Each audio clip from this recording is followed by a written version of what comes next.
La Bible nous dit que Dieu est le Père des miséricordes. C'est un Dieu miséricordieux qui prend plaisir à la miséricorde. Michée chapitre 7 verset 8. Il prend plaisir. C'est-à-dire quoi? Il est content d'exprimer cette dimension de sa nature.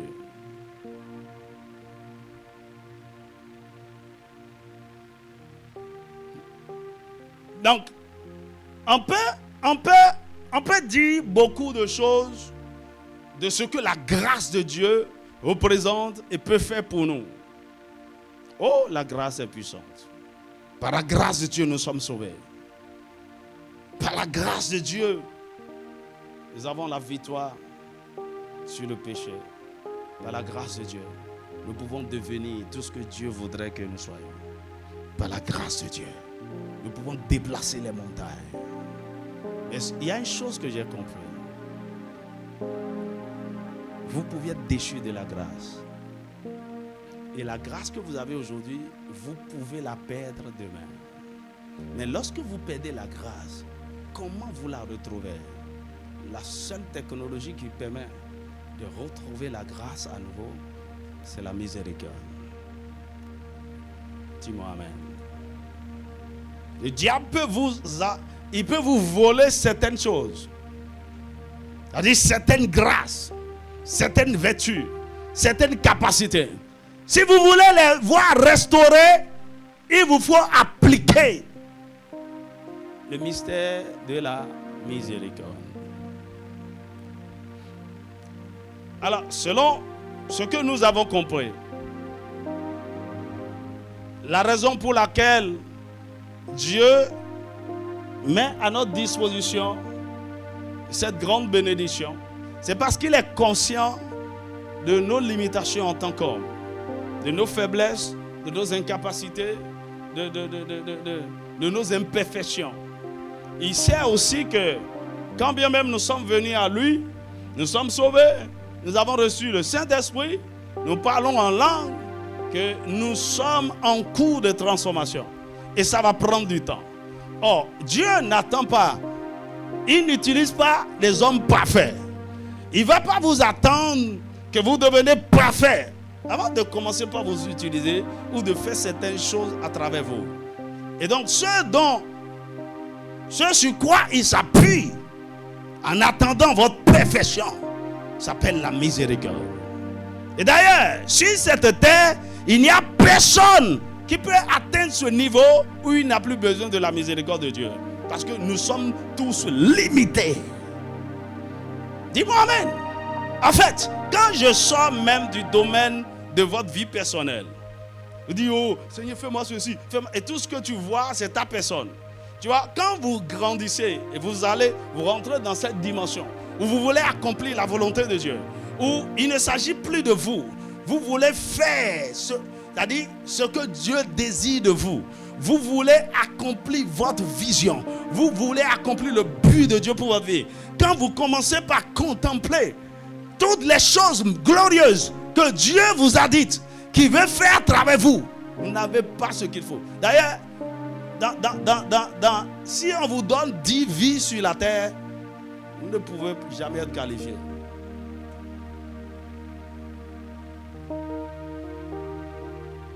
Alors, comment vous faites pour accomplir la volonté de Dieu alors que vous n'avez pas ce qu'il faut pour le faire?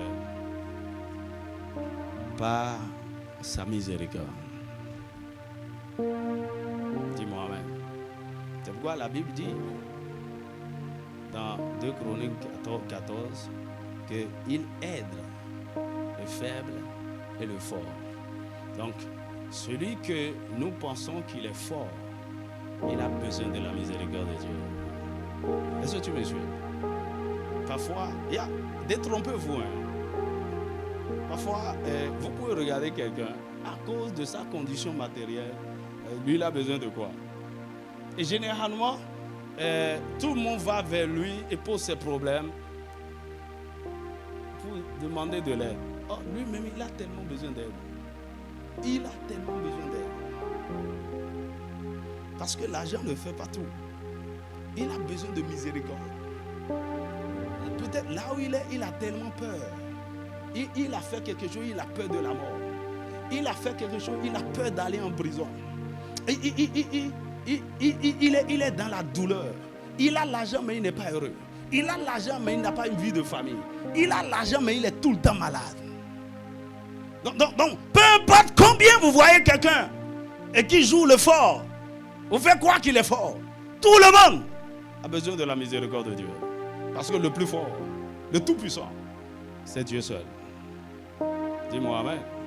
C'est pourquoi il a montré à Nebuchadnezzar, à un moment donné, écoute-moi bien, et je prie pour vous, que personne ne tombe dans ce piège. Tu vois, l'argent peut vous tromper. L'acquisition des biens matériels peut vous séduire. Et à un moment donné, vous allez penser que c'est vous qui faites les choses, que vous êtes capable, que c'est ceci. Nebuchadnezzar s'est levé et dit, regardez, n'est-ce pas la grande Babylone, ce grand empire que j'ai bâti par la puissance de ma main. Cet empire qui domine. Dieu dit, ah bon? Ah bon, c'est toi? C'est toi qui as bâti? Ok, 7 ans dans la brousse. Personne n'est tout puissant. Il allait faire 7 ans dans la brousse. Mais je ne sais pas comment ça s'est passé. Au bout de la 7e année, la Bible dit, moi, Nebuchadnezzar, la raison me revint. Et un animal, la raison lui revint. Et quand il a élevé Dieu, quand il a compris que c'est Dieu qui est tout puissant, c'est lui qui fait tout, c'est lui qui élève les hommes, il dit ok. Maintenant tu as compris le mystère de la miséricorde. Je vais te restaurer. Dis-moi amen. Donc quand vous comprenez la miséricorde de Dieu, c'est un grand avantage pour vous, je vous assure. J'aurais aimé comprendre cette réalité très tôt. Là, je ne serais pas à ce niveau, honnêtement. Parce qu'au départ, pour moi, tout est affaire de principe. Si tu comprends ce que tu dois faire, et tu le fais bien. Si tu travailles dur, tu réussiras. Mon ami, ça ne suffit pas. Ok? Allez réécouter mon message de vendredi là. Je vous ai montré mon parcours de foi. Et je crois que la chose la plus importante qui résume, que ce soit la miséricorde, que ce soit les principes, que ce soit la puissance, que ce soit la délivrance, que ce soit la grâce, c'est la miséricorde de Dieu. Dis-moi amen. Et il faut, je suis en train de parler de cette affaire. Si tu n'as pas la révélation de ça, tu ne peux pas en jouer. Et la Bible nous montre un homme qui a compris la révélation, qui a compris le mystère de la miséricorde, qui a eu la révélation. Et en fait, David marche constamment dans cette réalité. Quand vous lisez Psaume 51, vous allez comprendre que ce gars, non, il maîtrise Dieu. Il dit Dieu, ma mère m'a conçu dans l'iniquité et je suis né dans le péché. Tu serais juste dans ta sentence. Hein? Si tu me punis, peu importe ce que tu fais de moi, tu serais juste. Mais fais-moi miséricorde. Dis-moi amen. Tu vois, une fois, il a déconné. La Bible dit que Satan l'a séduit, David. Et il a fait le dénombrement du peuple. Et quand il a fini, la Bible dit son cœur a été touché. Il dit, qu'est-ce qu'il vient de faire? Qu'est-ce qu'il vient de faire? Il a commencé par avoir peur. Parce qu'il sait que, oh là là, ça va chauffer. Ça va chauffer maintenant. Il savait. Et effectivement, ça a commencé par chauffer. Dis-moi amen. Les gens mouraient. Dieu frappait le peuple. Et à un moment donné, donnez-moi 1 Chronique chapitre 21. 1 Chronique chapitre 21 à partir du verset 10.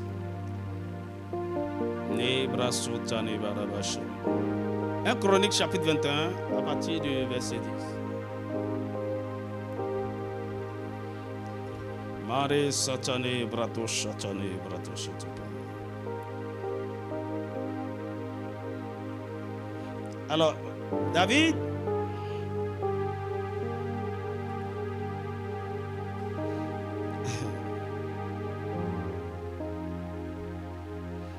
alors donc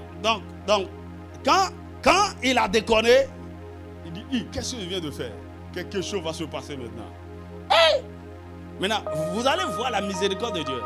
Donc, Dieu n'a pas encore frappé. Tu vois, je suis sûr que vous êtes déjà arrivé à ce niveau. Qui a déjà déconné comme ça? Tu viens de faire quelque chose, toi-même, tu sais que la chicote. Il y a des enfants qui font des trucs comme ça. Et personne ne l'a encore tapé. Il est en train de pleurer depuis le matin, attendant que maman rentre. Et c'est que ça va chauffer. Ça va chauffer. Donc David savait que, ok, ça va chauffer. Maintenant, écoute, voici ce que le Dieu miséricordieux fait. Il a parlé à un prophète. Il dit, va dire à David, ainsi parle l'Éternel. Je te propose 3 fléaux. Choisis-en un et je t'en frapperai. C'est ce que tu as fait là. On doit châtier. Tu vois, c'est comme le papa qui dit à son enfant, ok, toi-même choisis. La lanière, pamatoire, quoi encore? Ou tu ne vas pas manger pendant 3 jours.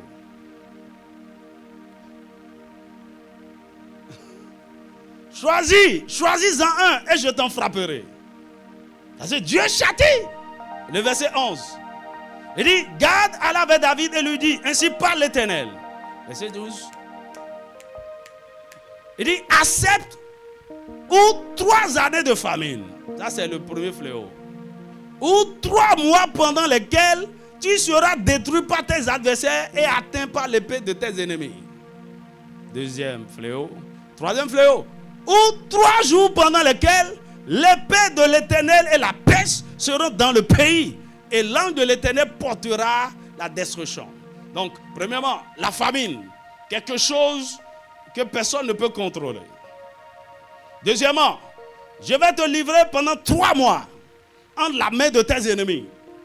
Ils vont te frapper. Tu vois, les Philistins, les Syriens, tous ces ennemis que tu avais vaincus là, je vais leur donner le pouvoir sur toi. Ou 3 jours où c'est l'épée de l'Éternel qui va frapper. L'épée de l'Éternel seront dans... Il dit pendant lesquels l'épée de l'Éternel et la paix seront dans le pays et l'ange de l'Éternel portera la destruction dans tout le territoire d'Israël. Vois maintenant ce que je dois répondre à celui qui m'a envoyé. Et à David, tu choisis quoi? Il faut que j'aille rendre à Dieu pour que ta punition là commence. C'est compliqué, hein? Verset 13. David répondit à Gad, je suis dans une grande angoisse. Oh, il a fait son choix. Regarde le choix. Oh, que je tombe entre les mains de l'Éternel. Car ses compassions sont immenses. Mais que je ne tombe pas entre les mains des hommes. Les hommes n'ont pas de miséricorde. Écoute, moi, parfois même les hommes font des choses, Satan lui-même dit ouais. Il dit si c'est moi-même qui avais fait ça là. Ah, mais tu es méchant, hein? C'est de moi que tu as pris ça.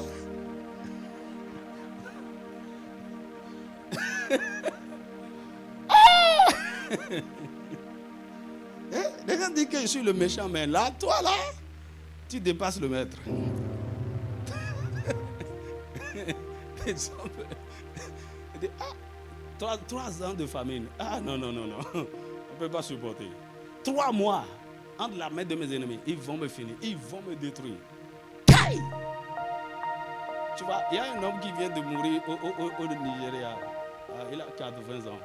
Je l'ai rencontré en 2013 à Uyo, dans une conférence. Quand je suis entré dans la vie, c'est la première des choses qui m'a frappé. Polyclinique, Ouma Oupaye. Station-service, Ouma Oupaye. Collège. Je voyais le nom. Tu vois, j'aime me regarder, j'aime lire. Et qui est ce? C'est un homme de Dieu. il s'est dit, mais c'est quoi ça? Et il était orateur à la conférence.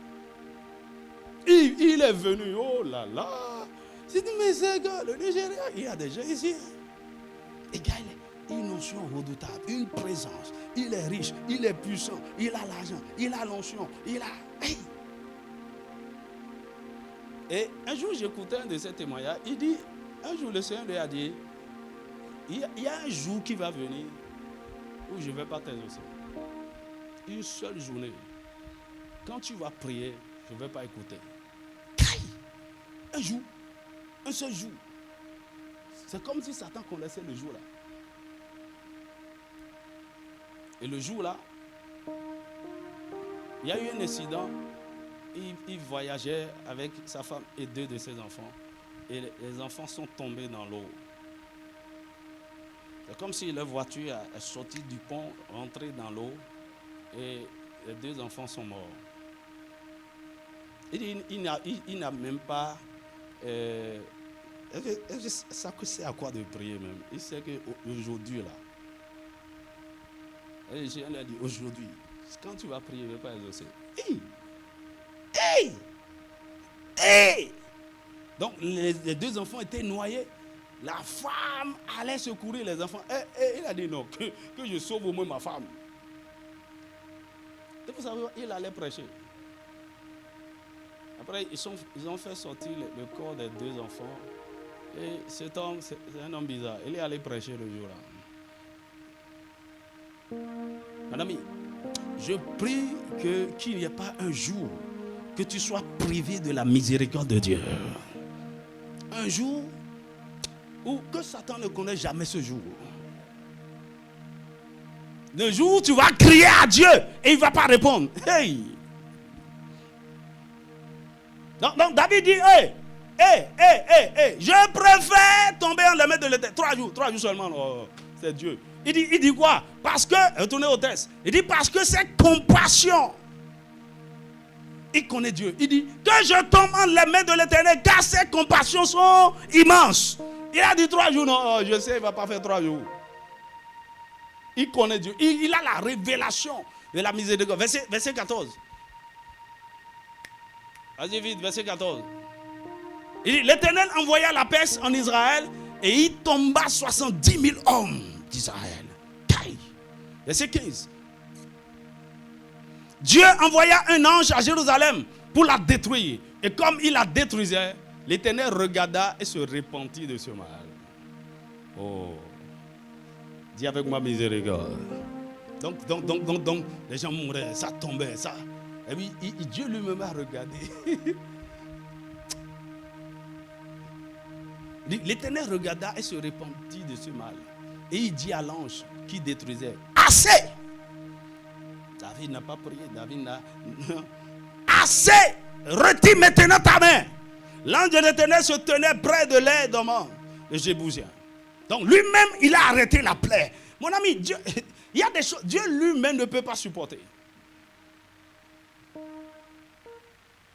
Verset 16. David leva les yeux et vit l'ange. Et l'Éternel se tenant entre la terre et le ciel. Et ayant à la main son épée nue, tourné contre Jérusalem. Alors David et les anciens couverts de sacs tombaient sur leur visage. Verset 17. Et David dit à Dieu, n'est-ce pas moi qui ai ordonné le dénombrement du peuple? C'est moi qui ai péché et qui ai fait le mal. Mais ces brebis qu'ont-elles fait? Éternel, mon Dieu, que ta main soit donc sur moi et sur la maison de mon père, et qu'elle ne fasse point une plaie parmi ton peuple. Verset 18. Donc, là c'est la prière de miséricorde, la prière de repentance. Il dit, l'ange de l'Éternel dit à Gad de parler à David, afin qu'il montât pour élever un autel à l'Éternel dans l'air dormant. Donc, quand vous lisez la suite, donc, Dieu donna l'instruction. C'est comme Dieu a écouté la prière de David et lui a donné l'instruction, ce qu'il faut faire pour que la plaie s'arrête. C'est tout comme si ce qu'il a ordonné là, ce qu'il a déclenché, quand bien même il a dit à l'ange arrête, en réalité, dans le règne de l'esprit, ce n'est pas encore arrêté. L'ange peut frapper encore. Il dit, ok, dis à David d'aller sur les demandes, de bâtir un autel, de m'offrir là un sacrifice, et je vais arrêter la plaie. Ça, c'est la miséricorde de Dieu. Est-ce que tu peux lever ta voix encore? Seigneur, fais-moi miséricorde. Seigneur, fais-moi miséricorde. Seigneur, fais-moi miséricorde. Alors, rapidement, quelles sont les merveilles de la miséricorde de Dieu? Quelles sont les merveilles de la miséricorde de Dieu? Premièrement, elle est responsable du salut de notre âme. Elle est responsable du salut de notre âme. C'est pas à cause de la miséricorde que Jésus est mort à la croix pour les impies. Romains chapitre 5, verset 6 à 8, il dit, lorsque nous étions encore pécheurs, Christ est mort pour nous. Dieu prouve son amour envers nous. Lorsque nous étions encore pécheurs, il est mort pour nous. Il dit, à peine mourra-t-on pour un homme de bien. Mais nous ne sommes que des impies. Mais il a envoyé son fils Jésus pour mourir pour nous, afin que nous soyons sauvés. D'ailleurs, la Bible dit, dans Romains chapitre 3, verset 23, il dit, car tous ont péché et sont privés de la gloire de Dieu. Mais le verset 24 dit, mais ils sont gratuitement justifiés par le don de la rédemption qui est en Jésus-Christ. Donc, tous ont péché et sont privés de la gloire de Dieu. Mais Dieu lui-même a décidé de les justifier gratuitement en faisant mourir son fils. Ça dit quoi? Le châtiment qui devait emporter, le sacrifice qui devait annuler le châtiment, Dieu lui-même l'a offert. Oh, est-ce que quelqu'un me suit? Dans Romains chapitre 6, verset 23, il dit, le salaire du péché, c'est la mort. Mais le don gratuit de Dieu, c'est la vie éternelle en Jésus-Christ.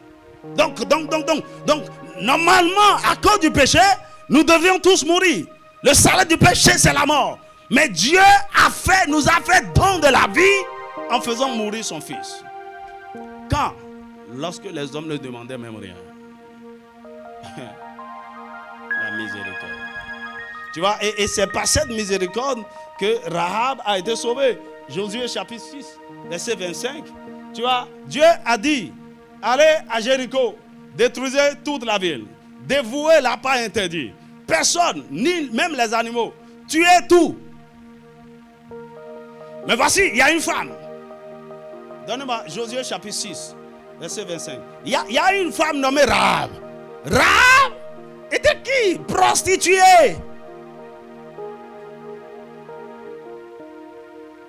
Donc, parce que Rahab a caché les espions, est-ce que c'est ça qui l'a exempté?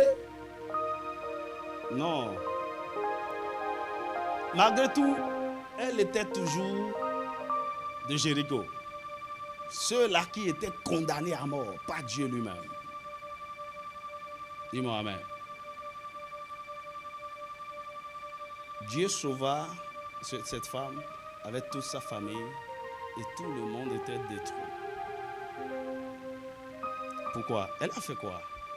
La miséricorde. Il dit, Josué laissa la vie à Rahab, la prostituée, à la maison de son père et à tous ceux qui lui appartenaient. Elle a habité au milieu d'Israël jusqu'à ce jour, parce qu'elle avait caché les messagers de Josué, que Josué avait envoyés pour explorer Jéricho.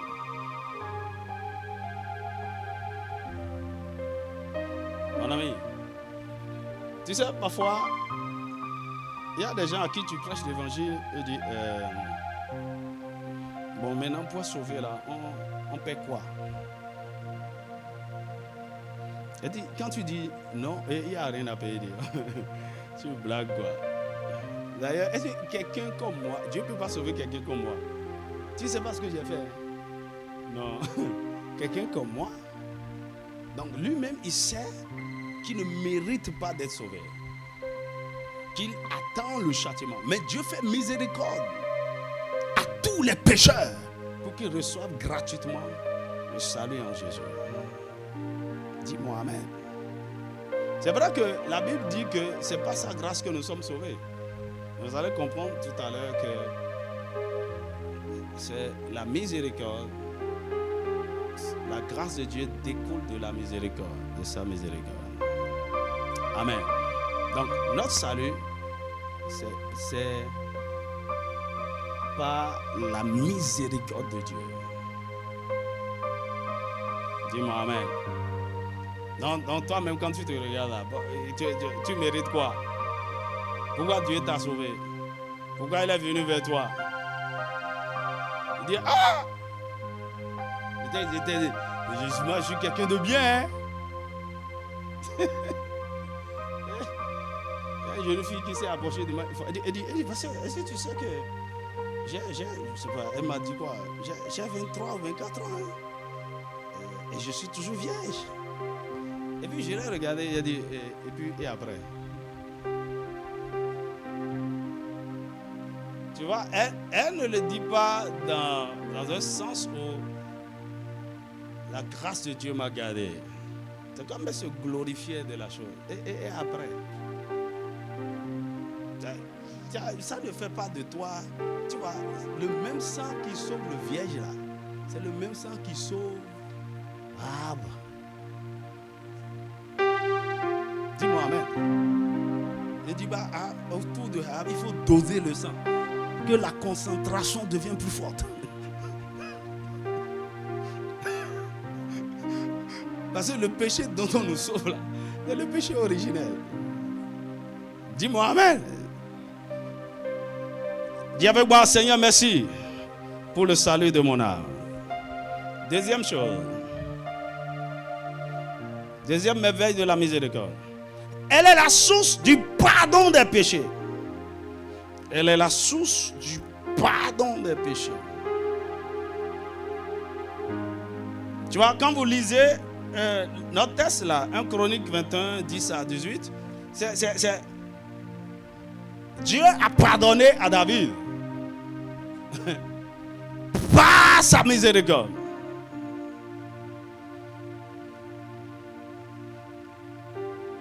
Alors, celui qui vous pardonne, c'est que la personne a décidé de ne pas vous imputer le mal ou le châtiment que vous méritez. Oh, c'est ça la miséricorde. Donc, si nous sommes pardonnés, c'est que Dieu nous a fait miséricorde. Somme chapitre 103, versets 8 à 10. Il dit, il ne nous punit pas selon nos iniquités. Et il ne nous châtie pas selon nos transgressions. Mais dans sa miséricorde, il éloigne même de nous le péché. Michée chapitre 7, verset 8. Donnez-moi ça. Michée chapitre 7, verset 8. Donc, par la miséricorde de Dieu, l'offenseur est pardonné. Le crime que vous avez commis, Dieu pardonne. Ok? Parce qu'il ne suffit pas juste qu'il dise ok, je ne vais plus te châtier. Non.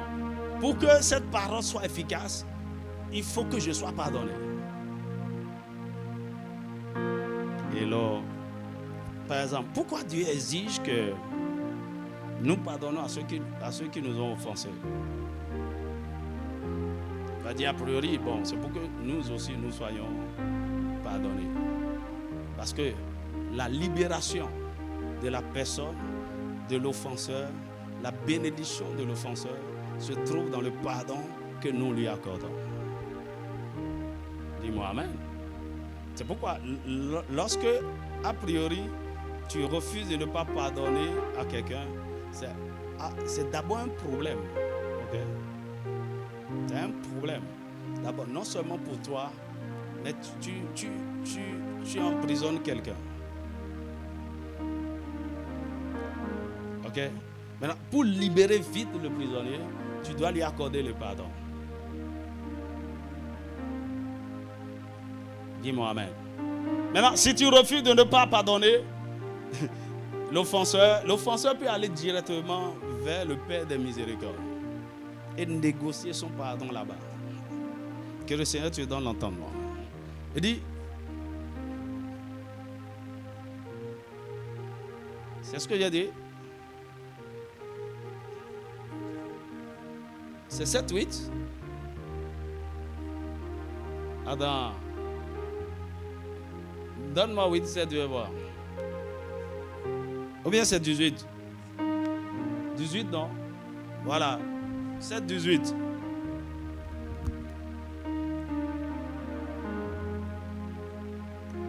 Il dit, quel Dieu est semblable à toi, qui pardonne l'iniquité, qui oublie les péchés du reste de ton peuple.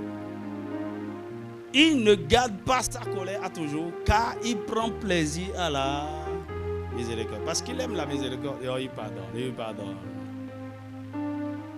Donc quand vous rentrez dans cette dimension où vous commencez par fonctionner selon la miséricorde de Dieu, vous aurez du plaisir à pardonner.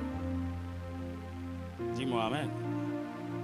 Troisième bénédiction, troisième merveille de la miséricorde, elle est responsable de la grâce et de la faveur. Elle est responsable de la grâce et de la faveur. Dans Hébreux chapitre 4, verset 16, il dit, venez avec assurance au trône de la grâce, où vous pouvez obtenir miséricorde. Donc, vous obtenez, c'est quelque chose qu'on vous offre, ce n'est pas quelque chose que vous gagnez. Donc, ça ne dépend pas de vous, vous obtenez, c'est le juge qui vous offre la miséricorde. Et parce que vous avez trouvé miséricorde, il dit, afin de trouver grâce pour être secouru dans vos besoins. C'est celui à qui Dieu fait miséricorde, c'est celui-là qui est qualifié pour recevoir sa grâce. Donc, par la miséricorde, Dieu décide de ne pas vous châtier selon le mal que vous avez fait.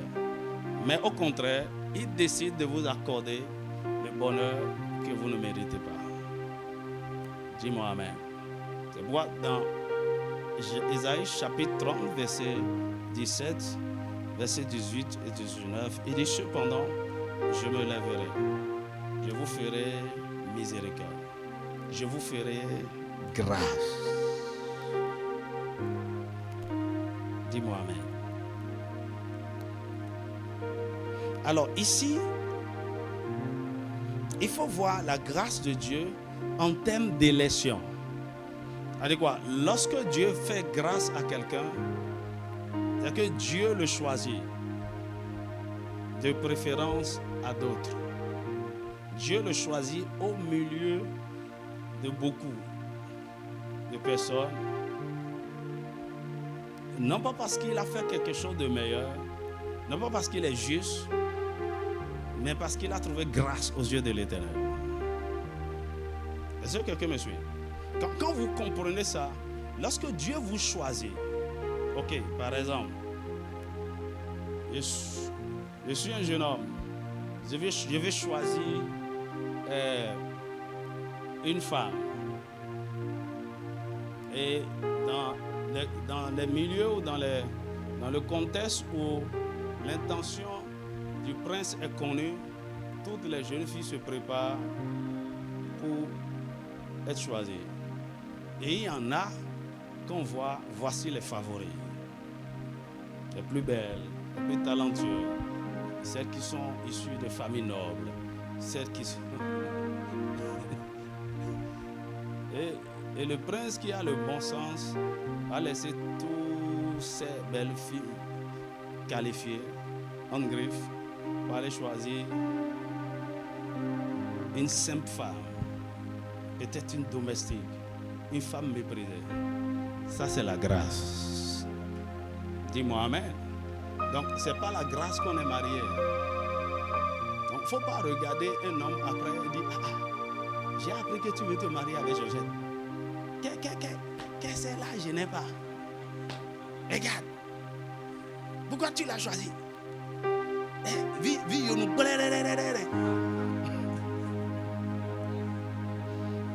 Et elle est noire comme ça. Dis avec moi la grâce.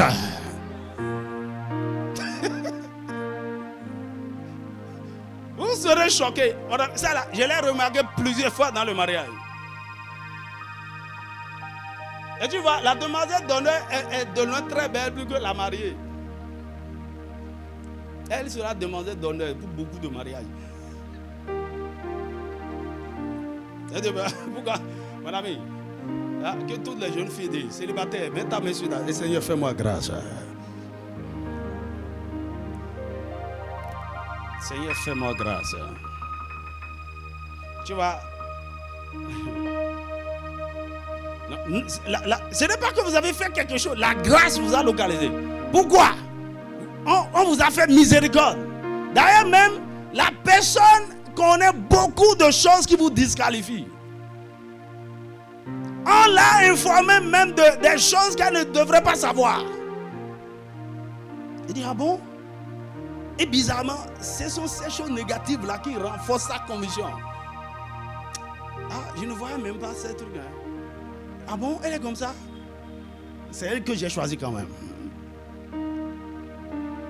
Alors, mais, quand la grâce est en train d'agir, il ne faut pas compétir avec la grâce. Tu vas sortir frustré. Écoute, c'est ce que la grâce de Dieu a fait. Donnez-moi Romains chapitre 9, verset 11 à 16.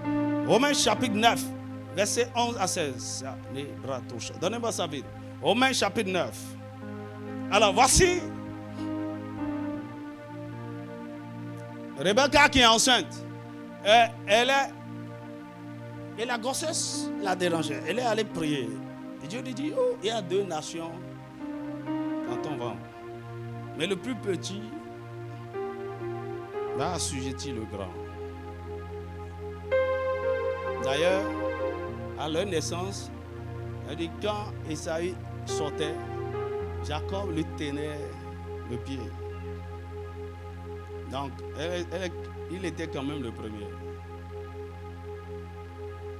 Donc, quand vous regardez, Jacob n'avait même pas besoin de tromper son frère. Parce que Dieu lui avait déjà donné la suprématie par la grâce. Écoute, ça là, si tu comprends ça, tu comprendras totalement la grâce. Il dit, car quoique les enfants ne fussent pas encore nés et qu'ils n'eussent fait ni bien ni mal. Alors, sur la base de quoi Dieu choisit? C'est pas le bien que tu as fait, c'est pas le non. Ils ne sont pas encore nés, ils n'ont rien fait.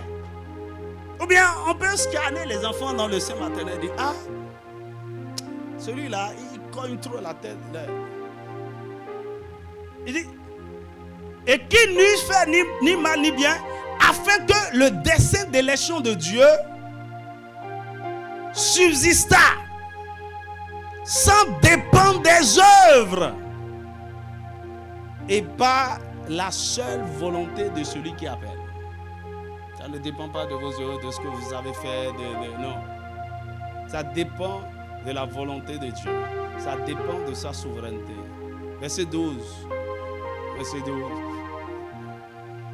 Il fut dit à Rebecca, l'aîné sera assujetti au plus jeune, selon qu'il est écrit. Verset 13. J'ai aimé Jacob et j'ai haï Esaü. Pourquoi? Esaü t'a fait quoi? Mon ami, c'est exactement comme ça la grâce marche. Ok, lorsque vous choisissez entre plusieurs, vous devez aimer ce que vous choisissez plus que les autres et mépriser les autres. Dis-moi amen. Tu vois, c'est comme dans le mariage. Si tu ne hais pas les autres femmes, tu ne seras pas fidèle. Tu ne peux pas comprendre. Dès que tu choisis celle que tu veux, parce qu'il y a plus belle, il y a plus intelligent, il y a plus, voilà, tout, qu'elle. Mais dès que tu choisis, tu dois l'aimer. Et l'amour là doit être projeté envers toutes les autres femmes comme de la haine. Non pas que tu haïs, non. C'est la grâce qui fait ça. Il dit, j'ai aimé Jacob et j'ai haï Esaü. Verset 14. Que dirons-nous donc? Y a-t-il en Dieu de l'injustice? Loin de là. Tu vois, quand on regarde les choses comme ça, Dieu est injuste. Pourquoi il fait les choses? Écoutez. C'est pourquoi beaucoup sont frustrés dans les églises. Pourquoi? Nous, on était ici depuis. Il vient d'arriver. Elle vient d'arriver. Pourquoi le pasteur le préfère? Pourquoi le pasteur la préfère? Ah, mon ami, j'opère comme mon père. Dis à ton voisin, c'est la grâce. Que dirons-nous donc? Y a-t-il en Dieu de l'injustice? Loin de là. Écoute, moi, il y a plusieurs fois, un jour, mon épouse m'a dit, mais pourquoi tu donnes de l'argent à tout le monde? Et lui, là, tu ne donnes pas de l'argent. Je ne sais pas. Il n'y a pas envie de lui donner. Il y a des choses, vous faites, c'est pas que vous, la grâce. Dieu veut moi la grâce. Dieu n'est pas injuste. Maintenant, il va expliquer. Verset 15. Verset 15. Car il dit à Moïse, je ferai miséricorde à qui je fais miséricorde. Et j'aurai compassion de qui j'ai compassion. C'est ce qui fait la différence. Donc, parce que j'ai fait miséricorde à celui-ci, parce que j'ai compassion de lui, il va jouir de ma grâce. Point final. Verset 16. Donc, il dit, ainsi donc, cela ne dépend pas ni de celui qui veut. Qui veut se marier? Moi. Écoute bien. Cela ne dépend pas de celui qui veut, ni de celui qui court, mais de Dieu qui fait miséricorde. Oh, lève ta main encore, dis Seigneur, fais-moi miséricorde.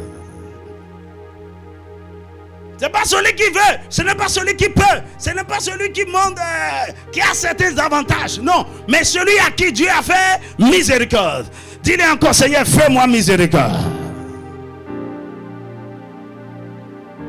Non, parce qu'il t'a fait miséricorde, va te coucher.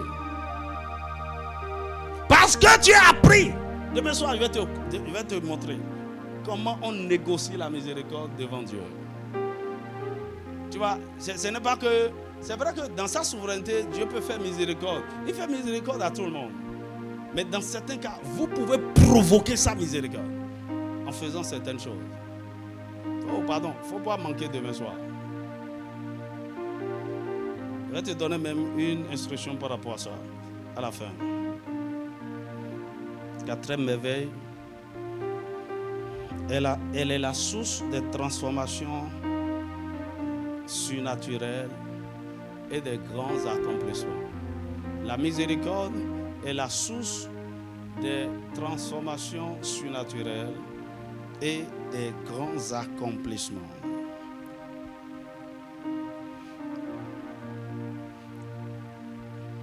Alors, Dieu a choisi Jacob depuis le sein de sa mère.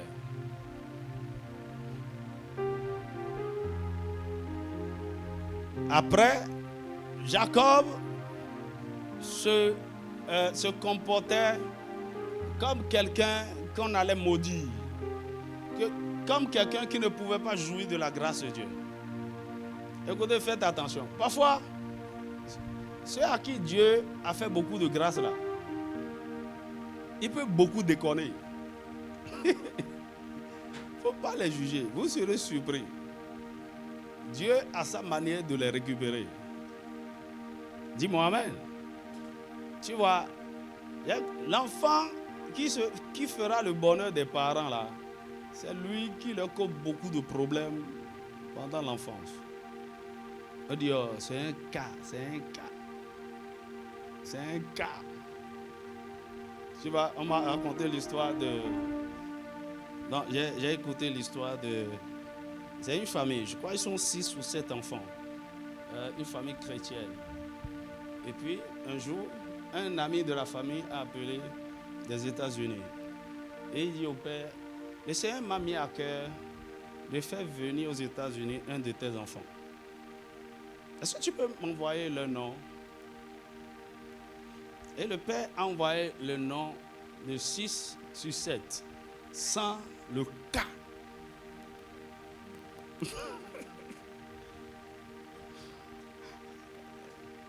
Le cas là. Et quand il a envoyé, l'autre est un homme spirituel. Quand il a prié, il dit, non, tu es sûr que c'est tous tes enfants? Ça, il dit, non, il reste un.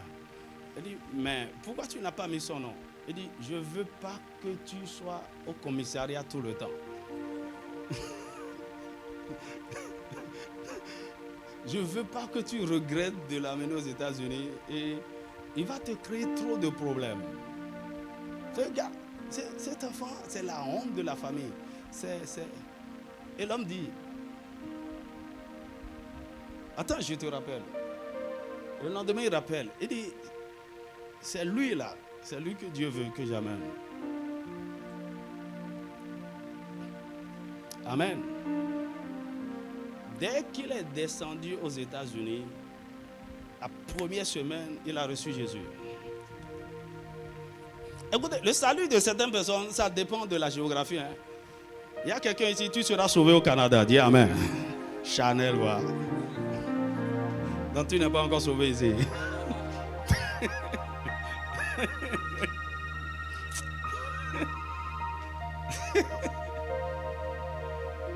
Tu vois, et sa rencontre avec Jésus était tellement profonde que, il a dit, en une année, le jeune homme est devenu autre chose. Tellement, tu vois, c'était comme un sol de tasse. Tellement perdu en Dieu, et il sort de là, et il prie tellement, il cherche Dieu. Un jour, il sort de là, il dit à son tuteur, viens aller dans un collège biblique. Il dit, pourquoi? Il dit, je crois que Dieu veut que je sois pasteur. En fait, quelques années après, c'est lui qui soutient toute la famille. Il est devenu un grand pasteur aux États-Unis. Il a fait voyager toute la famille. Aux États-Unis, là partout. Ils sont partout. En fait, il a ouvert la porte de la famille. Écoute, la miséricorde. Écoutez, il y a des gens, tout ce que vous avez besoin de faire pour eux, c'est de prier. Arrêtez de vous plaindre. Arrêtez. Quand est-ce que tu vas changer? C'est la miséricorde de Dieu qui transforme les gens. Jacob, écoute, quand Jacob a fini tout ça et il partait, un homme, tu vois, un homme, il n'est pas intègre, il est faux, c'est celui-là que Dieu rencontre. Dieu se révèle à lui.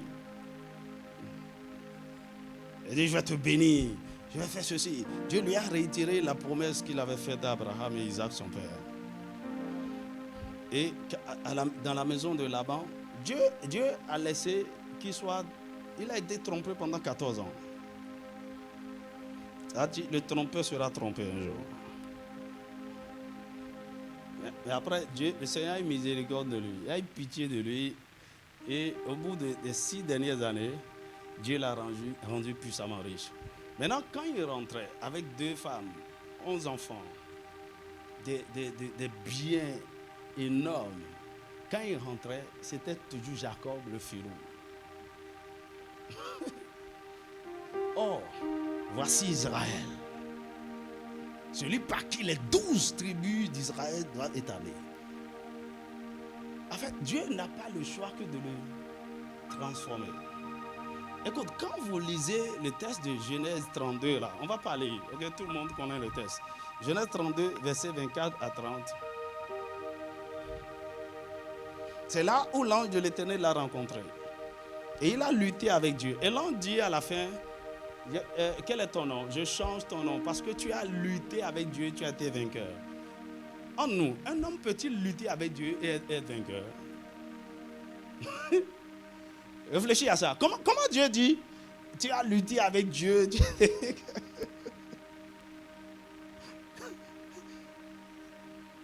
C'est du genre, je sais que tu ne peux pas gagner. Mais je te fais miséricorde. Je descends à ton niveau. Et je te fais gagner. Mais en fait, c'est moi ta victoire. Et il faut savoir que c'est moi ta victoire. Alors, quand il disait à Jacob, tu as lutté avec Dieu, et Jacob a compris ce qu'il disait. Il lui dit, car mes yeux ont vu Dieu face à face et j'ai été sauvé. Mon âme a été sauvée. J'ai été transformé. Écoute-moi bien. Ce n'est pas la miséricorde de Dieu. Écoute, quiconque véritable rencontre avec Dieu ne sera plus jamais la même. Et les rencontres de Dieu sont orchestrées par la miséricorde de Dieu. C'est la même chose avec Saul de Tarse. Comment un tueur, un persécuteur, Jésus l'a rencontré sur le chemin de Damas. Je parle de transformation surnaturelle. Paul a été sauvé. 3 jours après, il prêchait l'évangile. Explique-moi ça. Quand il est tombé, il s'est relevé là. Son cœur a été changé aussitôt. Au point où les disciples avaient peur de lui. Ce gars-là, on n'a pas confiance. Sa conversion a été trop brutale. C'est pas clair. Faites attention. On sait pourquoi il était venu ici à Damas. Et aujourd'hui, il prêche l'évangile.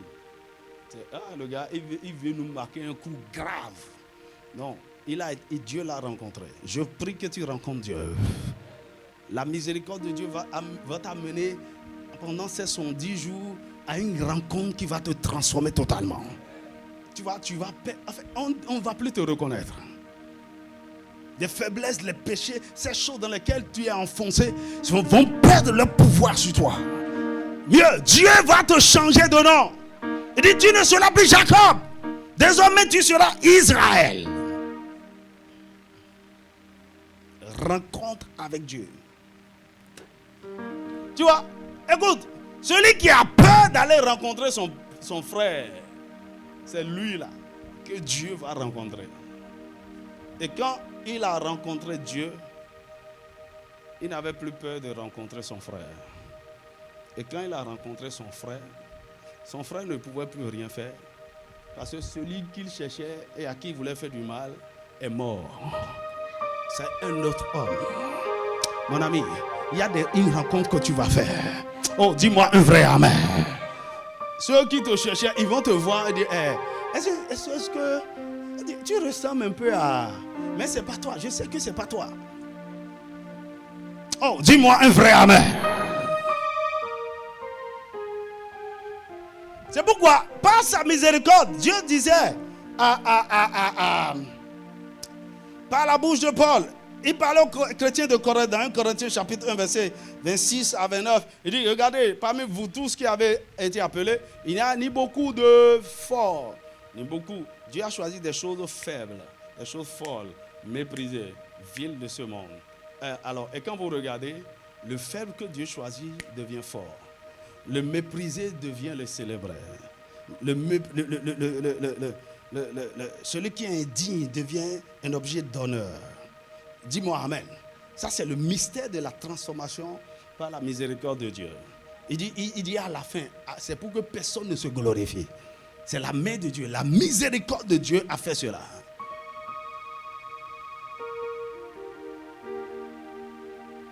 Écoute, tu as déjà perdu trop de temps.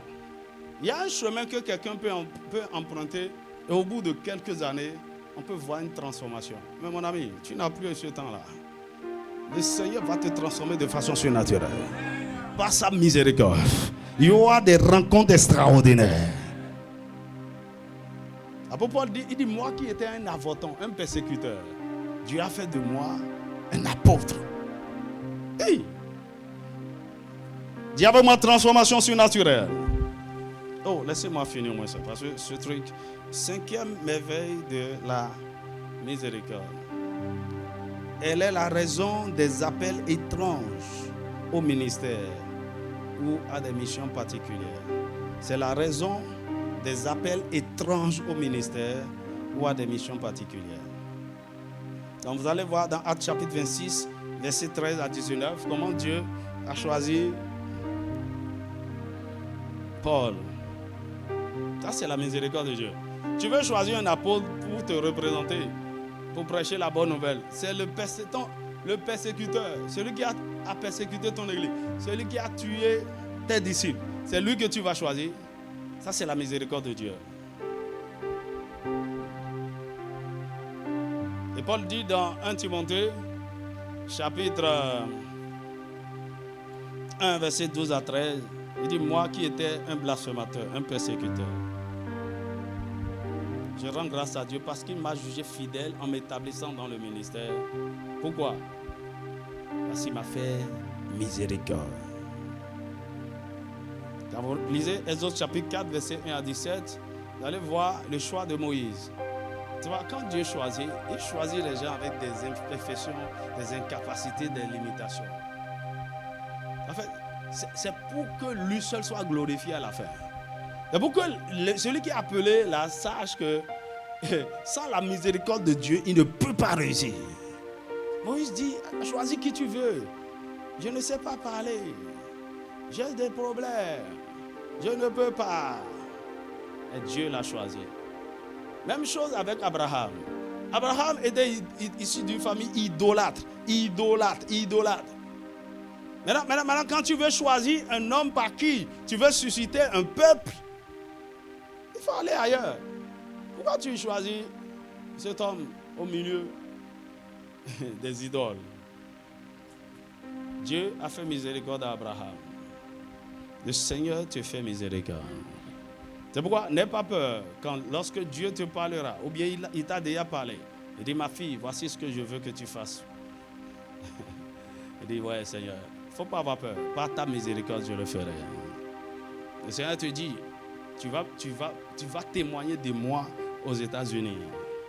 Il a dit, oh Seigneur, États-Unis. La miséricorde de Dieu peut faire tout, peut faire tout, peut faire tout. Ayez confiance en Dieu. Écoute-moi, la dernière fois, il m'a choqué. Il m'a dit, je vois, tu es en train d'étudier, tu étudies beaucoup de choses. Et je priais, il m'a dit, c'est des choses que je t'ai demandé de faire là. Tu comprends, c'est avec les diplômes. Écoutez, comprenez-moi bien, hein. Il n'est pas en train de me dire, il ne faut pas aller étudier. Dis à ton voisin, tu vas étudier, hein. Tu vas beaucoup étudier même. Ok? L'étude va te donner des qualifications, des connaissances, et tout. Mais à la fin, ce n'est pas ton diplôme là que Dieu veut. C'est ton caractère, c'est tes compétences. C'est ce que sa grâce a pu former en toi. Dis-moi amen. Donc, quand vous êtes en train de faire tout ce que les hommes font pour se sentir qualifiés, après, quand tu fais ton CV, il faut mettre compétence. À la fin là, miséricorde de Dieu. Quand on t'appelle, il y a quelque chose sur votre CV, on ne comprend pas. Il dit, ouais, c'est justement ça. Il faut que je vous l'explique.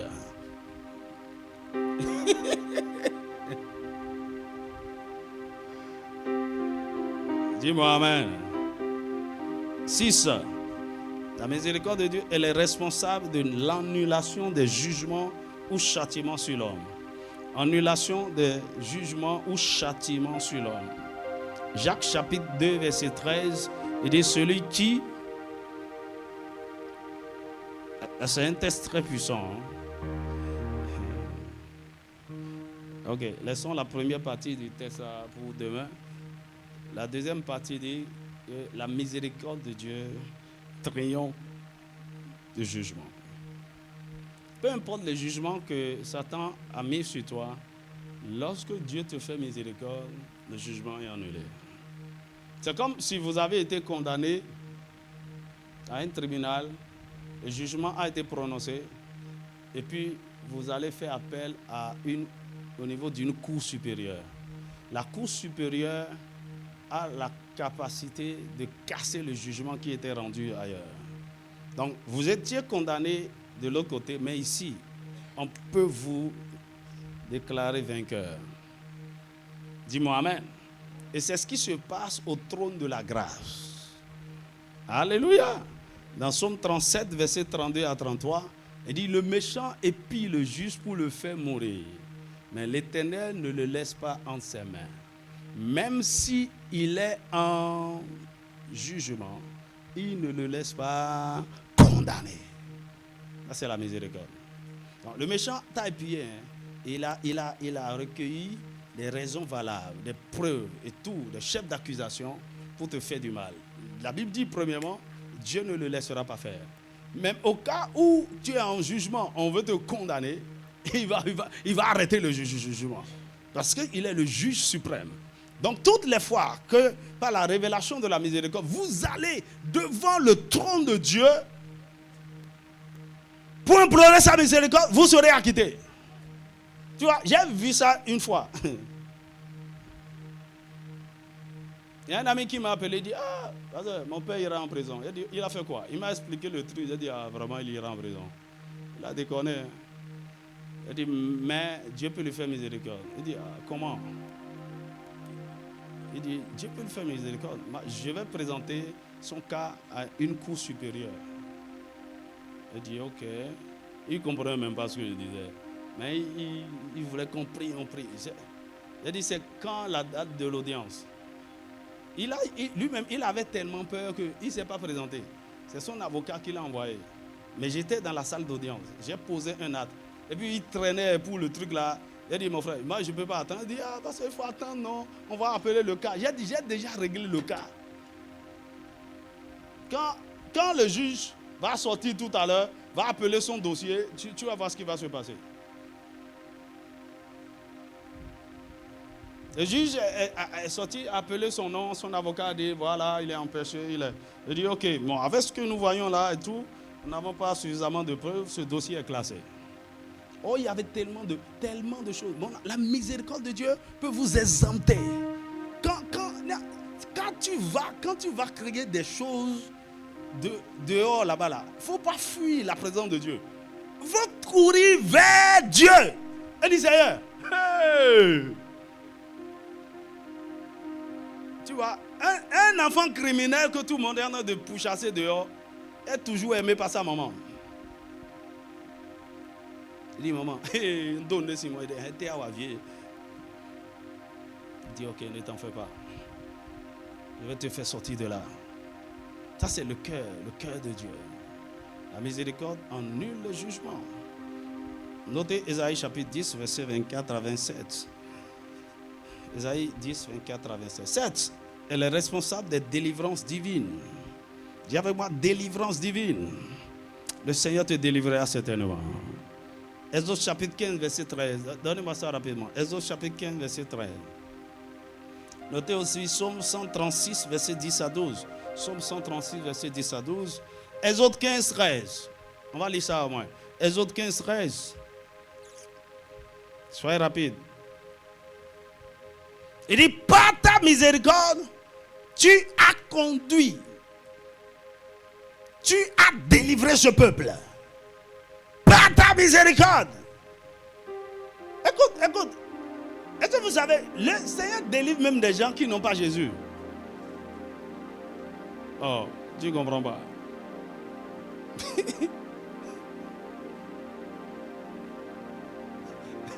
J'ai entendu un témoignage qu'un homme de Dieu prêchait dans un stade. Et vous savez, souvent autour des stades, il y a des bars. Vous savez ça, non? Les gens positionnent les bars là stratégiquement. Ils vendent, le jour où il y a match, ils vendent beaucoup. Et donc, il y a cet homme qui avait fait accident, qui a perdu les trois doigts là. Et puis, il était dans un bar. Et quand on prêche depuis le stade, ça vient, ils entendent. Et il se moquait. Alléluia. Donc, ses doigts étaient coupés. Et il gardait le verre avec ses deux doigts là. Et il buvait, il se moquait. Il dit Alléluia. Il était sourd. Et tout à coup, quand il constate, il voit que toute sa main a saisi le verre. Les trois doigts coupés ont poussé. Paf.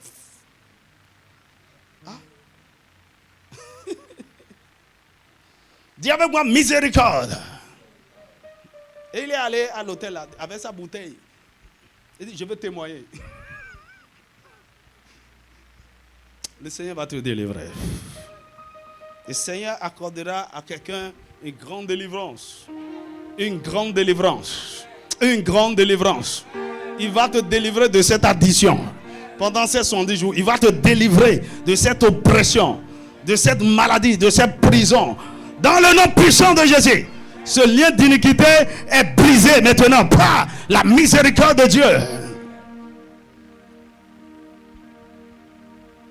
Mon Dieu. 8.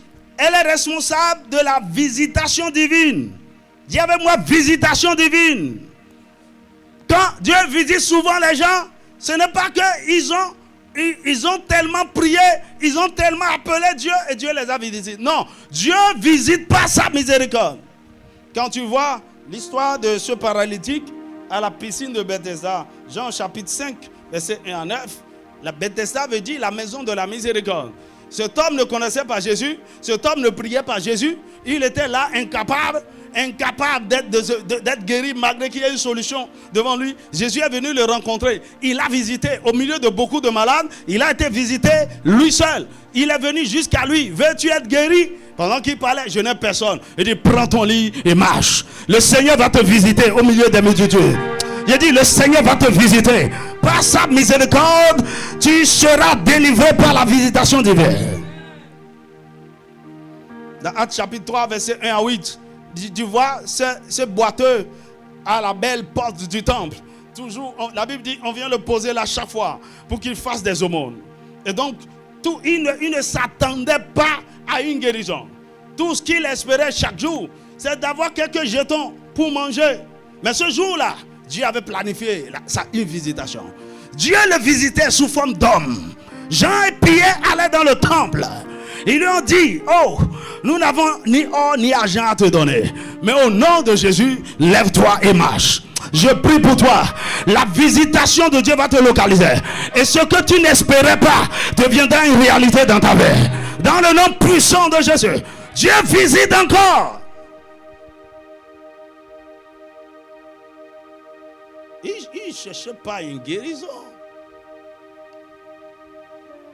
Dans Jean chapitre 9, verset 1 à 7, la Bible dit que Jésus marchait. Jésus allait entrer dans la ville et ils ont rencontré, Jésus avait ses disciples, ils ont rencontré un aveugle né de naissance. Un aveugle de naissance. Un aveugle de naissance. Les disciples demandèrent, pourquoi il est né aveugle? Et c'est à cause du péché, des péchés de ses parents ou de ses propres péchés. Jésus a dit, ni l'un ni l'autre. C'est pour que la gloire de Dieu se manifeste au travers de lui. Il ne voyait pas Jésus. Il n'a pas crié Jésus. Mais Jésus l'a visité. Il a pris la boue, il l'a appliqué sur les yeux. Va te laver au réservoir du Siloé. Et au réservoir de Siloé. L'aveugle alla se laver et la Bible dit, et il voyait clair. Alléluia. Des visitations divines. Tu vois, j'ai expérimenté des visitations, beaucoup de visitations divines. Parfois dans des situations bizarres.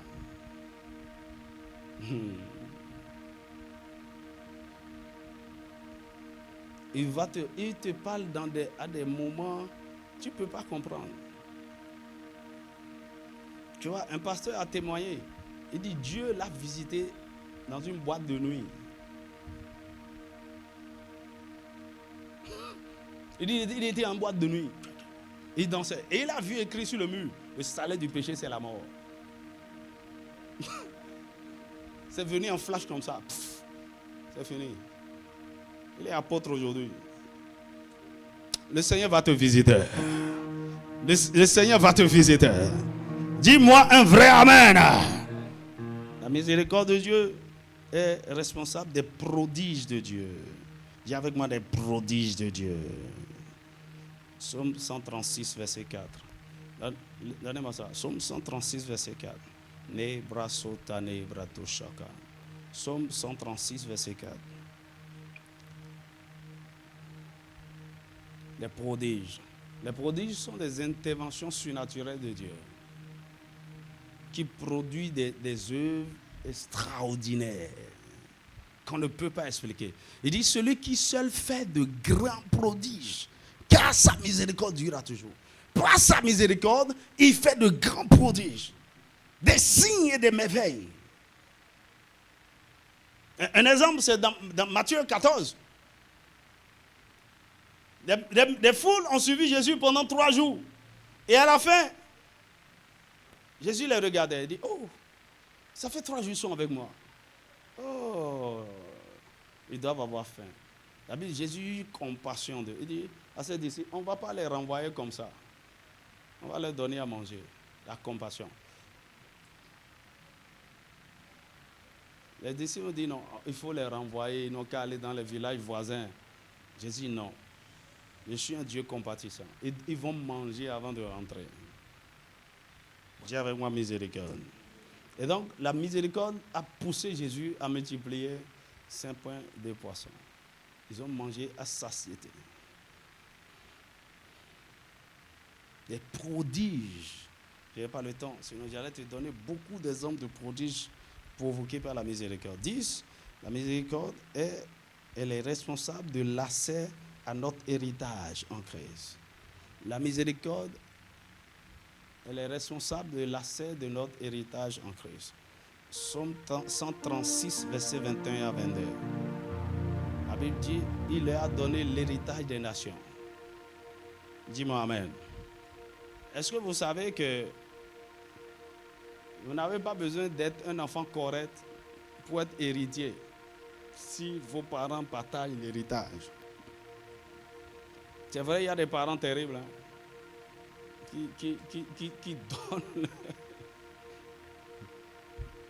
Tu vois, vous n'avez pas besoin d'être vraiment qualifié. Tout ce dont vous avez besoin, c'est que vous soyez enfant. Enfant naturel ou enfant adopté. C'est fini. Vous avez droit à l'héritage. Ça n'a rien à voir avec ce que vous savez faire, ce que vous ne... Non. Donc, notre héritage en Christ est quelque chose qui a été déjà réservé pour nous.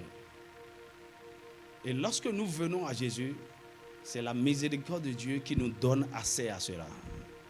Dis-moi Amen. Ok, il veut vite finir. 11, elle est responsable des guérisons divines.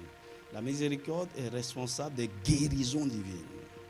En fait, quand j'ai bien observé à travers la Bible, si je dois résumer les bienfaits de la miséricorde en quelques 2 ou 3 points, le premier point serait la guérison. Quand j'ai observé à travers toute la Bible, depuis l'Ancien jusqu'au Nouveau Testament, Dieu guérit par la miséricorde. Est-ce que tu me suis? Quand tu lis Psaume chapitre 103, versets 2 à 4, il dit que c'est lui qui pardonne tes iniquités et c'est lui qui te guérit. À cause de ça, donnez-moi ça rapidement. Psaume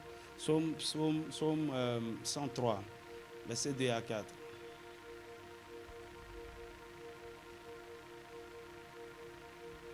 Et quand vous allez dans Psaume 107, versets 17 à 21, la Bible dit, les insensés, par leur conduite coupable, se sont rendus malheureux. Ils touchaient aux portes de la mort, mais dans leur détresse, ils criaient à l'Éternel. Et il envoya sa parole pour les guérir et pour les délivrer de la destruction. Ici, était dit, mon âme bénit l'Éternel et n'oublie aucun de ses bienfaits. Verset 3. Allez-y. C'est lui qui pardonne toutes tes iniquités, qui guérit toutes tes maladies. La guérison est subordonnée au pardon. Et le pardon est l'œuvre, je l'ai dit, de la miséricorde. Le verset 4. Verset 4, il dit, c'est lui qui délivre ta vie de la fosse, qui te couronne de bonté et de miséricorde. C'est lui. Pendant ces 70 jours, le Seigneur te guérira certainement. De toute maladie, de toute affliction, de toute maladie têtue, héréditaire, le Seigneur t'accordera la guérison. Dans Marc chapitre 10, versets 46 à 52, on voit la guérison de Bartimée l'aveugle. Ça, c'est l'œuvre de la miséricorde. Il cria, Jésus, fils de David, aie pitié de moi. Et la Bible dit, Jésus s'arrêta. Le cri de la miséricorde l'a arrêté. Et il s'est tourné et dit, appelez-le. Et il a guéri. Il dit, que veux-tu que je fasse pour toi? Il dit, que je recouvre la vue. Qu'est-ce qu'il a fait? Ça, c'est la miséricorde. La miséricorde de Dieu arrête Jésus. Quand vous êtes en train de crier, Seigneur, fais-moi miséricorde, il va entendre. il va se tourner vers vous. Dans Marc chapitre 1, verset 40 à 42, la Bible dit, il y a 2 lépreux qui sont venus vers Jésus. Il dit, oh Jésus, si tu le veux, tu peux nous rendre purs. La Bible dit, Jésus, ému de compassion, leur dit, je le veux, soyez purs.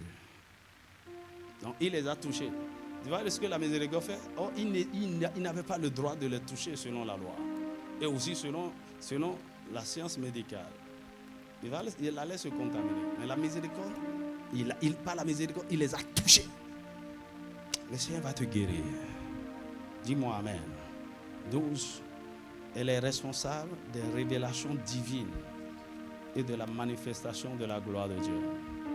Elle est responsable des révélations divines et de la manifestation de la gloire de Dieu. Dans Exode chapitre 33, verset 18 à 19, Moïse a dit, Seigneur, si j'ai trouvé grâce à tes yeux, fais-moi voir ta gloire.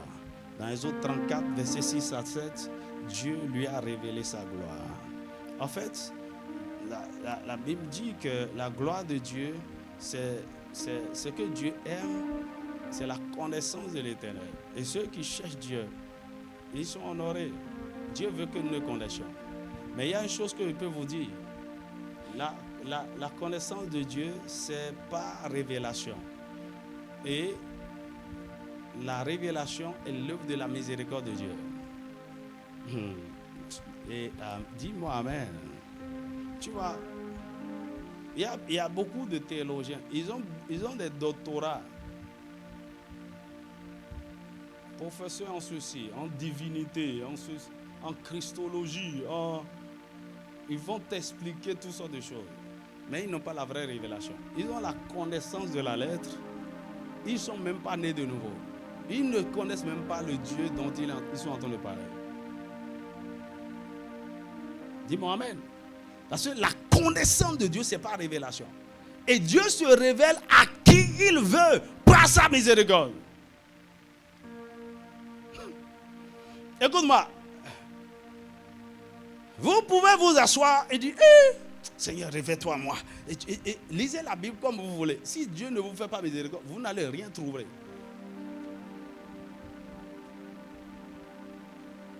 Est-ce que tu me suis? Tu vois, la Bible, c'est un mystère. C'est un livre codé, scellé par des mystères. Et si Dieu n'enlève pas le sceau, vous n'allez rien voir. Dis-moi Amen. Tu vois, un matin, j'étais en train de méditer la Bible, comme d'habitude. De prier, de méditer, j'avais ma Bible. Et la présence de Dieu est rentrée dans la salle. Il m'a dit, la première des choses, il m'a dit, j'aime ce que tu as fait hier. Alors, c'était un lundi matin. La veille, j'étais allé animer une séance dans une église avec les jeunes où je parlais de l'amour. De l'amour fraternel, de l'amour, en tout cas, de l'amour. Il dit, j'ai aimé ce que tu as fait hier avec les jeunes. Il dit, je vais te révéler de plus grandes choses par rapport à l'amour. Et tu peux même écrire des livres sur l'amour. Oh. Et maintenant, il a fait une pause. Il dit, maintenant, écoute-moi. À partir d'aujourd'hui, je t'accorde une illumination rare et profonde des Écritures. Je t'établis d'auteur de la parole. Oh. Comment? Dieu veut voir miséricorde. Écoute-moi, il y a certaines choses que je fais avec la parole. Je prie quand je suis en train de prier. Je sais que c'est la miséricorde de Dieu. Je peux voir beaucoup. À moins que je ne me concentre pas. Tu vois, je peux rester là en train de méditer sur un sujet. Et il va commencer par me développer le sujet. Par ce que j'ai vu en une flash là. En un flash. Et puis enseigné pendant 3 mois. Je ne sais pas comment t'expliquer. Dis avec moi miséricorde. Cette miséricorde va te localiser. 13, elle est responsable de la vengeance divine. Dis avec moi vengeance divine. Psaume 136, verset 10 à 18. Alors, pourquoi Dieu se lève et défend votre cause et tue vos ennemis? C'est ce que nous voyons dans le psaume 136. Car ta miséricorde dure toujours. C'est quoi qui a tué les rois puissants? Sion, roi des Amoréens, Og, roi de Bassa. C'est toi. C'est la vengeance de Dieu. Comment? Par sa miséricorde. Dis-moi amen. Donc quand tu cries et tu es dans une situation de détresse et c'est causé par des attaques, par des ennemis, il dit Seigneur, fais-moi miséricorde. Sa manière de te faire miséricorde, c'est de se venger de tes ennemis. Et il le fera pour toi au nom de Jésus. Et la dernière chose, je finis par ça, 14, elle est responsable des restaurations. Oh, dis avec moi restauration. Oh, si tu crois que tu es dans la maison de la restauration, dis-le restauration très fort. C'est la miséricorde de Dieu. Tu vois, Dieu, il regarde tout ce que l'ennemi a détruit, il regarde tout ce qui a été perdu, il regarde le temps perdu, il regarde ce qui a été ravagé, il te regarde et il a pitié de toi. Il a compassion. Et dans sa miséricorde, il dit, je vais punir tes ennemis. Je vais les faire regretter. Et sa façon de les faire regretter, c'est de te restaurer. Écoute-moi bien. Lorsque les gens te méprisent, lorsque les gens t'abandonnent, lorsque les gens t'humilient, lorsque les gens t'insultent injustement et ils t'ont blessé et tu pleures, tu vas vers Dieu. Sa manière de te consoler, c'est de t'élever. Tu ne veux même pas me comprendre.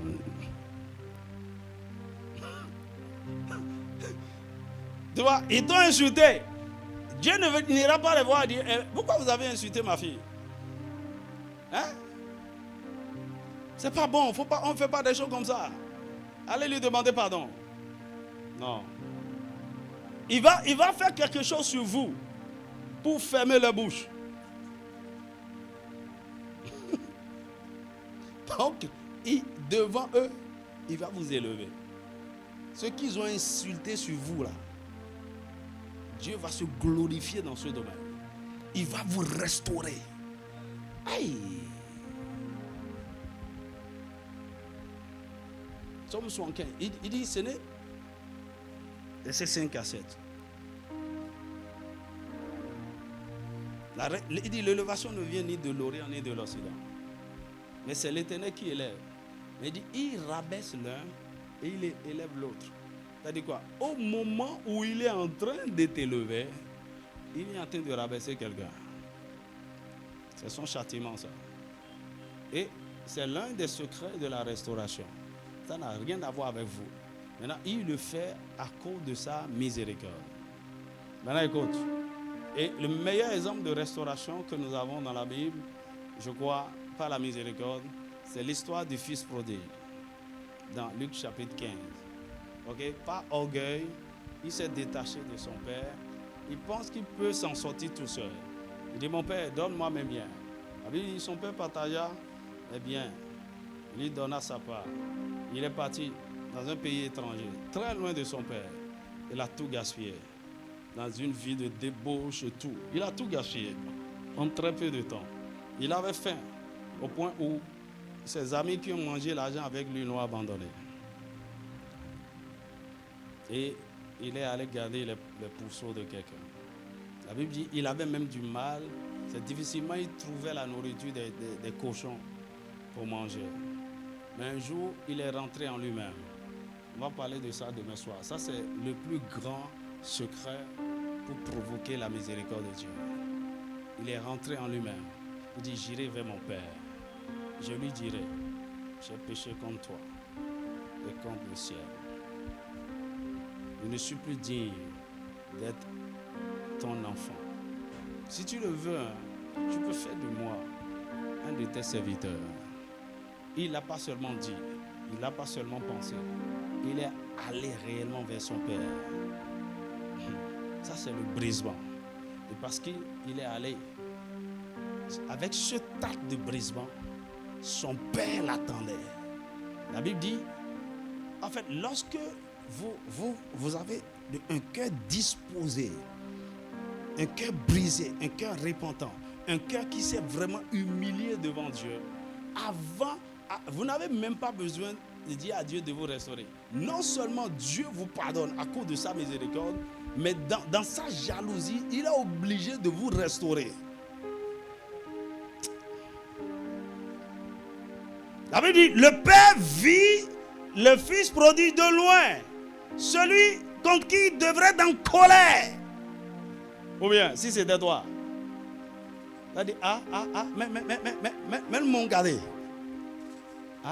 Il faut, regardez, qui est en train de venir là?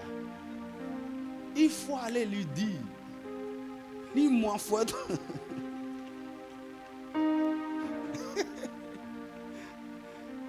Le Père n'a pas fait ça. La miséricorde, la Bible dit, le Père courut à sa rencontre et l'a embrassé. Avec tout son odeur, ses habits sales. Oh, il y avait grand miséricorde. Écoutez, il y a des gens, parce que vous avez déconné, vous fuyez la présence de Dieu. Pourquoi?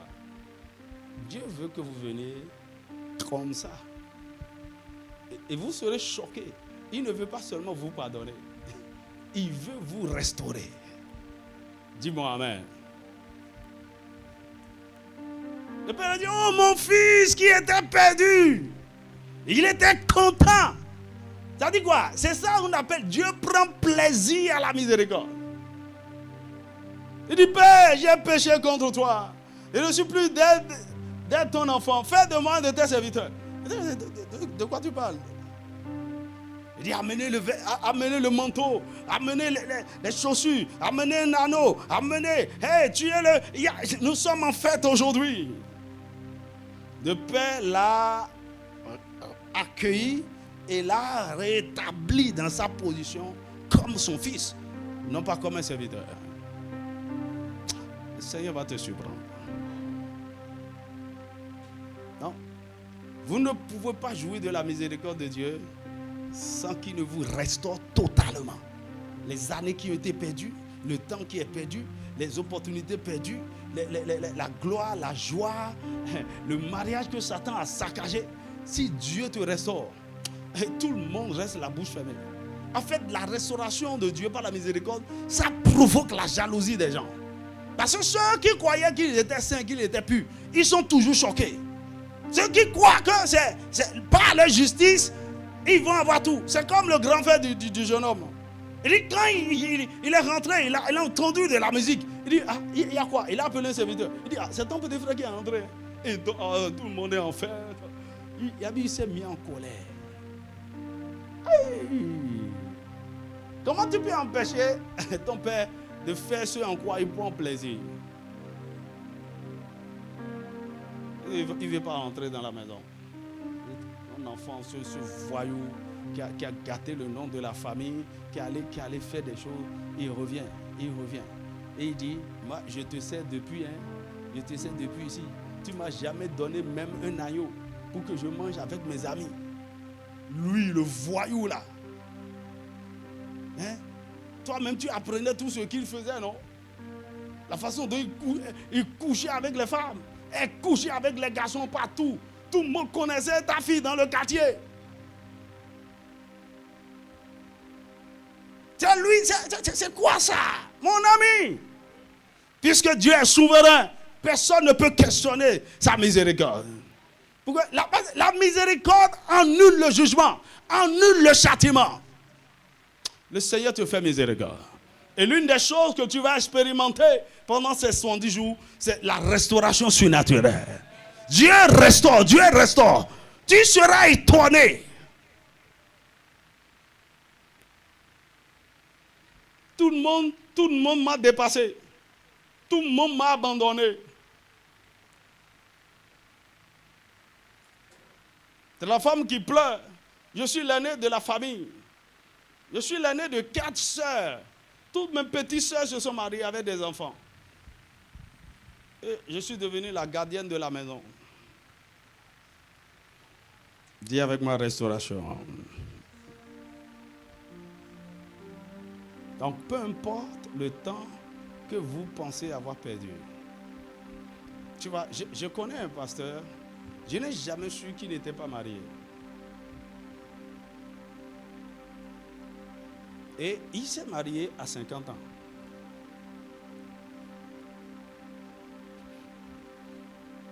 C'est après son mariage, un jour je l'ai rencontré. Il a dit, mais non. Le mariage, là, Dieu lui a fait un cadeau. Honnêtement, la femme qu'il a mariée là, tu vois, en fait, c'est la femme qui vient changer la vie des hommes, quoi. C'est de ce dont je suis en train de parler. Une femme avec tout, quoi. Avec le spirituel, avec.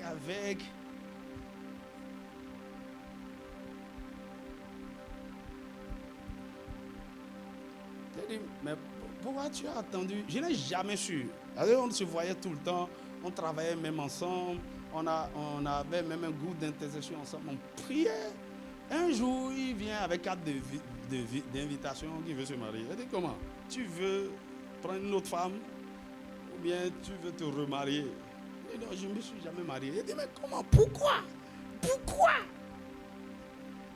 Et vous savez quoi?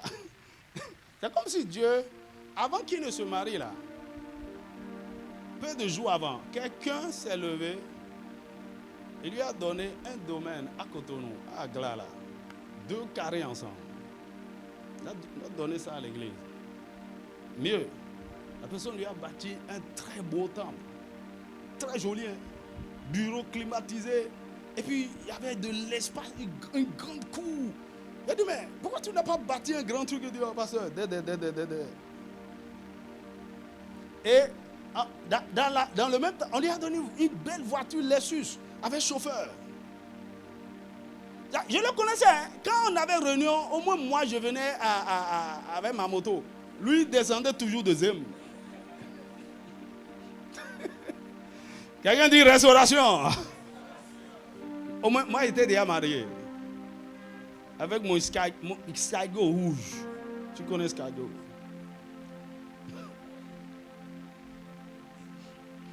C'était une voiture terrible quand tu vois. Dis avec moi restauration. Et le juge, je lui ai demandé, il dit, pasteur, je n'ai même pas osé me marier parce que je ne savais même pas si Dieu allait me permettre de me marier. Il dit, mais pourquoi? Il dit, pasteur, avant que je ne devienne pasteur, j'étais un grand voyou. Il dit, le jour où on voulait faire ma délivrance, le pasteur a dit, écris le nom de toutes les femmes avec qui tu as couché. Il dit, j'ai rempli 8 papiers rames.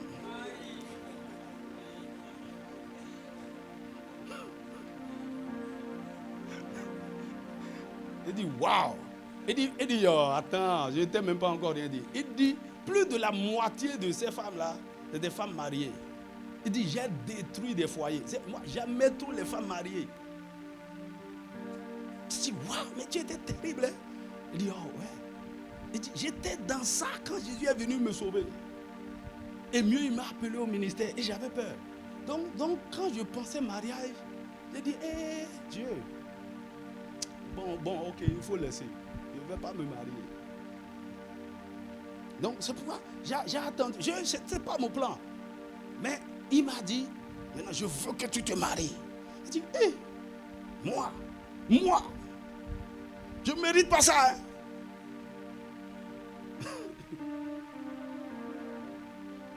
Et le mariage est venu avec beaucoup de paquets.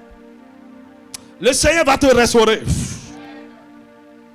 Pas en fait de qui mérite, qui n'a pas mérité.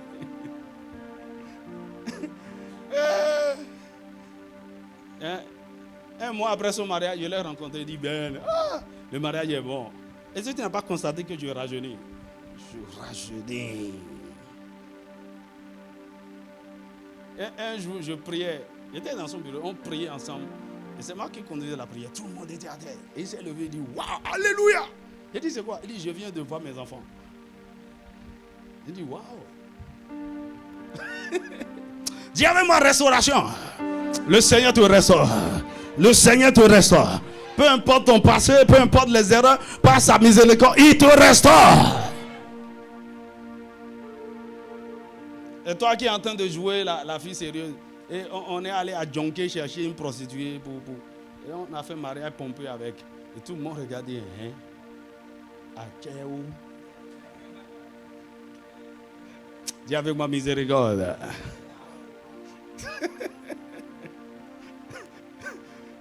Écoute, si vous ne comprenez pas Dieu, vous serez choqué et frustré jusqu'à aller au ciel. Et au ciel même, vous serez encore frustré. Je vous assure. Parce qu'à cause de votre petitesse là où vous allez vous retrouver au ciel, vous n'allez pas imaginer.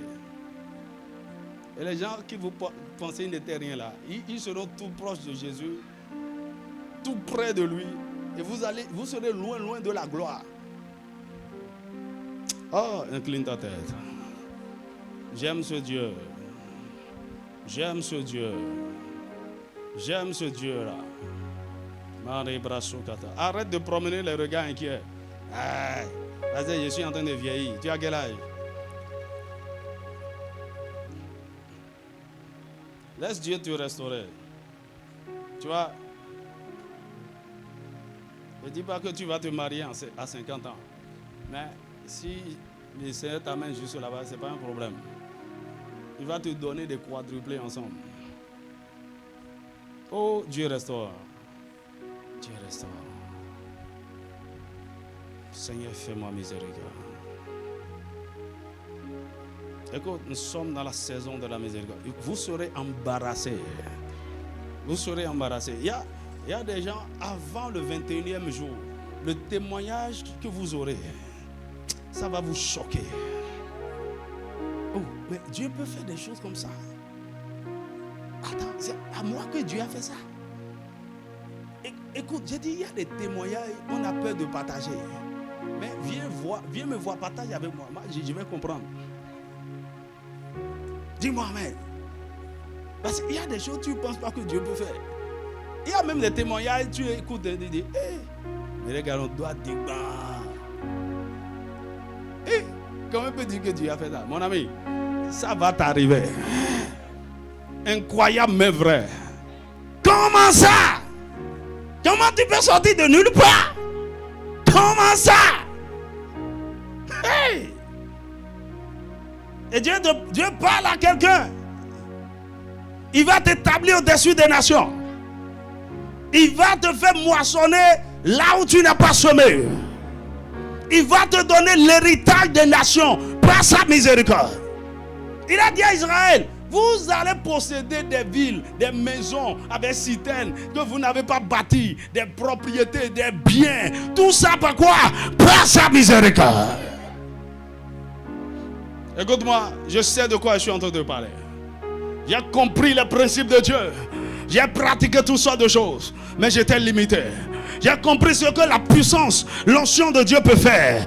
J'ai compris comment on doit traiter ses fondements. On doit traiter ses origines. J'ai pratiqué la délivrance, la guerre spirituelle. J'ai compris. C'est Dieu qui fait toutes choses. J'ai découvert sa grâce. Mais aujourd'hui, je te parle de quelque chose de supérieur. Tout le monde peut jouer de ça. Le pauvre, le faible, le pécheur, le rétrograde. Écoute-moi. C'est là où il peut recevoir tout le monde. Par sa miséricorde, tout le monde est qualifié de venir. Tout le monde peut venir dans sa présence. Tout le monde vient avec assurance. Parce que Jésus a payé le prix. Il ne te juge pas, il ne te condamne pas, il est là pour te pardonner. Il est là pour te pardonner.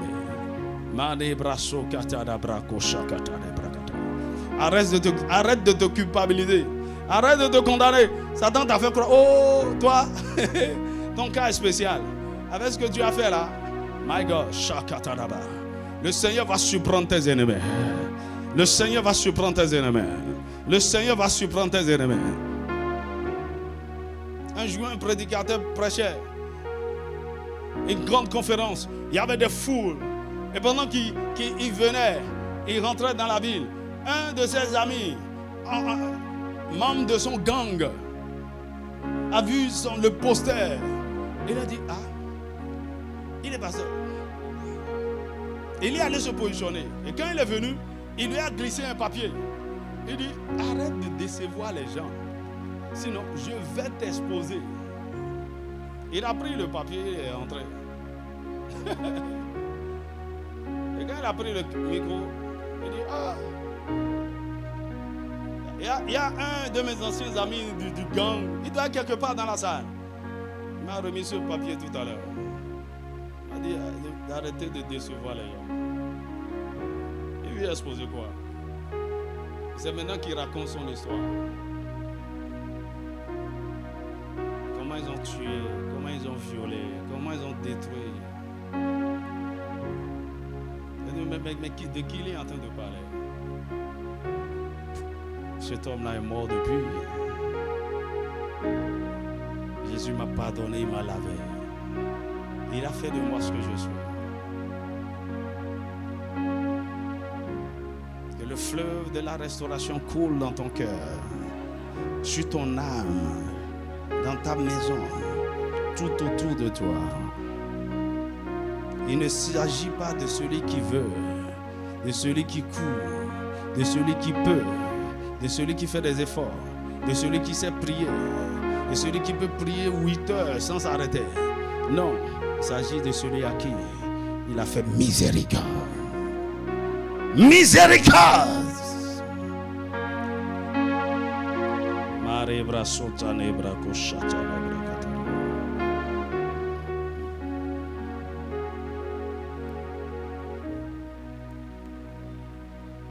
My beloved, the most beautiful among thousands.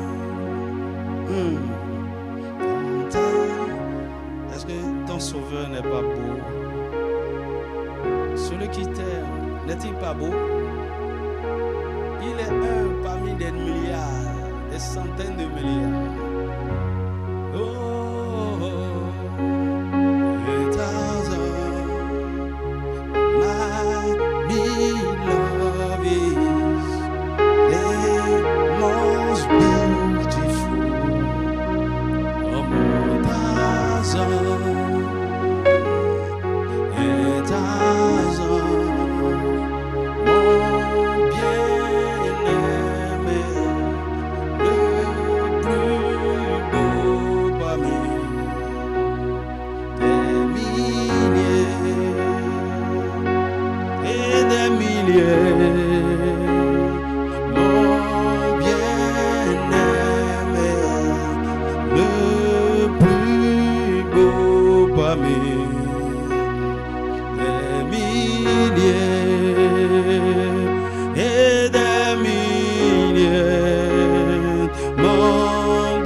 Est-ce que tu peux crier à lui, Seigneur, fais-moi miséricorde.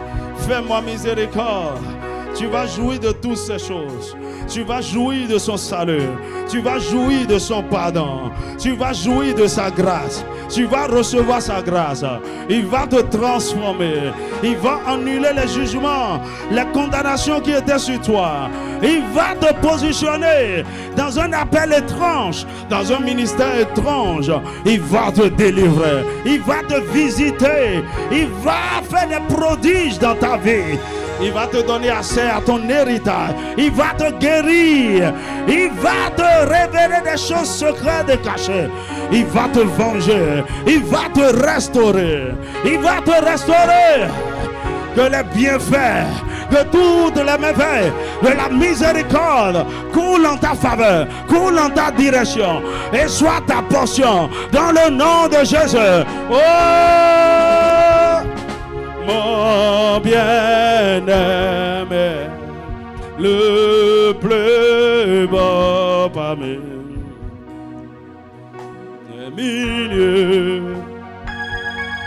et des milliers, mon bien-aimé, le plus beau parmi les milliers. Des milliers, mon bien-aimé, le plus beau parmi des milliers et des milliers. À toi soit le règne, à toi la puissance, à toi soit la gloire à jamais. À toi soit le... Est-ce que tout le monde peut se tenir debout? Ah, la puissance, oh, soit la gloire à jamais. À toi soit le règne, à toi la puissance, la gloire.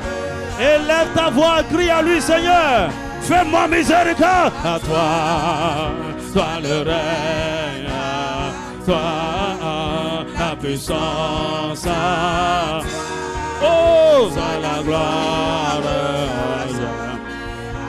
À toi, oh,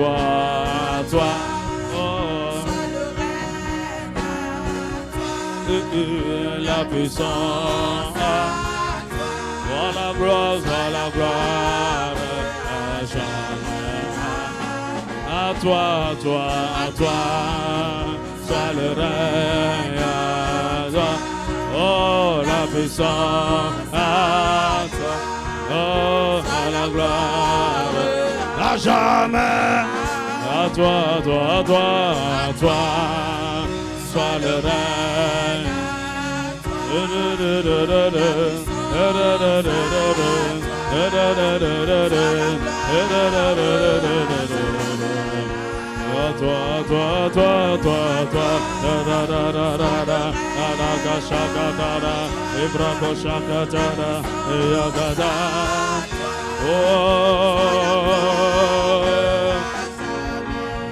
Que les bienfaits de la miséricorde soient ta portion.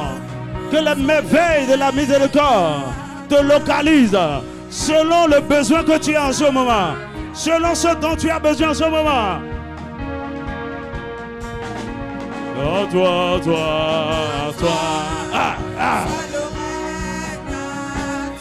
Oh.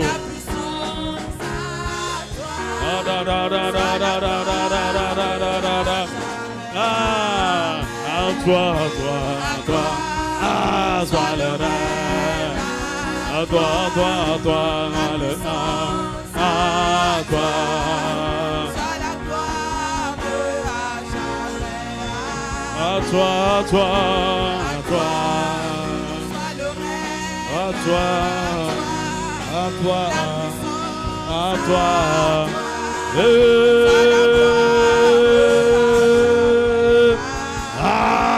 Toi. Katara Braka, Iyakasara Baka, Iyakatara Braka, Iyakatara Braka.